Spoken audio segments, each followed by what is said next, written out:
2007 টি-20 বিশ্বকাপে যুবরাজ সিংয়ের সেই ঐতিহাসিক 12 বলে 50-র কথা মনে আছে? গায়ে কাঁটা দেওয়া সেই ইনিংস। প্রায় 2 দশক পর এবার গুরুর পথেই হাঁটলেন শিষ্য। অভিষেক শর্মা টি-20তে ভারতের হয়ে দ্বিতীয় দ্রুততম 50 হাঁকিয়ে ইতিহাস গড়লেন। গুয়াহাটিতে নিউজিল্যান্ডের বোলারদের তুলাধোনা করে মাত্র 14 বলে ঝড় তুললেন তিনি। কি অবিশ্বাস্য ইনিংস ছিল এটি, এবং কিভাবে তিনি তার মেন্টর যুবরাজের রেকর্ডের খুব কাছাকাছি পৌঁছে গেলেন, চলুন জেনে নিই বিস্তারিত।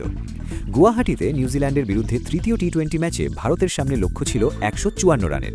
রান তাড়া করতে নেমে ভারত শুরুটা মনের মতো পায়নি, কিন্তু অভিষেক শর্মা ক্রিজে আসতেই পুরো গেমের মোড় ঘুরে যায়।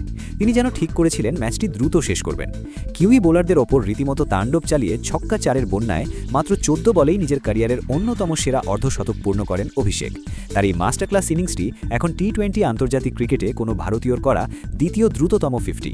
আর এই রেকর্ডের সাথে সাথেই তিনি তার মেন্টর এবং ভারতীয় কিংবদন্তি যুবরাজ সিংয়ের খুব কাছাকাছি চলে এসেছেন।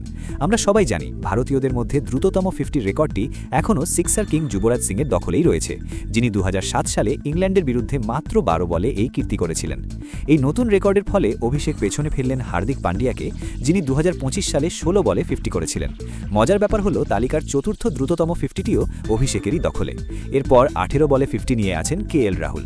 শুধু ব্যক্তিগত রেকর্ডই নয়, অভিষেকের এই বিধ্বংসী ইনিংস এবং অধিনায়ক সূর্যকুমার যাদবের টানা দ্বিতীয় 50 সৌজন্যে ভারত মাত্র 10 ওভারেই 154 রানের লক্ষ্য তাড়া করে ফেলে।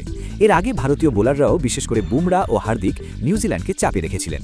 ভারত 8 উইকেটে ম্যাচ জেতার পাশাপাশি 3-0 ব্যবধানে সিরিজও জিতে নেয়। সামনেই ঘরের মাঠে টি-20 বিশ্বকাপ শিরোপা ধরে রাখার লড়াই, আর তার আগে অভিষেকের এই আগুনে ফর্ম ভারতের জন্য দারুণ স্বস্তির খবর। অভিষেক শর্মার এই 14 বলের টর্নেডো ইনিংসটি আপনার কেমন লেগেছে?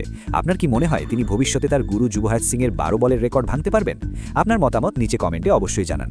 ভিডিওটি ভালো লাগলে লাইক দিন, বন্ধুদের সাথে শেয়ার করুন এবং ক্রিকেটের সব লেটেস্ট আপডেটের জন্য আমাদের চ্যানেলটি সাবস্ক্রাইব করতে ভুলবেন না। ধন্যবাদ।